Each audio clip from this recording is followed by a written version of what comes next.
Welcome to the Slop Temple. We pray this video helps. You start by powering down and unplugging everything. This prevents shorts and gives you a stable environment.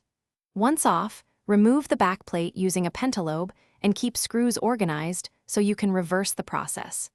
You then lift the display slightly to check the hinge cable routing and look for loose connectors under the hinge cover. Make sure to use an anti-static mat and grounded wrist strap. These small precautions protect delicate display electronics as you proceed. Once you've exposed the display internals, gently disconnect the display data cable and examine the connector for bent pins or corrosion, then carefully reseat it. This often clears intermittent lines. If contacts look dirty, clean with 90% plus isopropyl on a lint-free swab and let dry.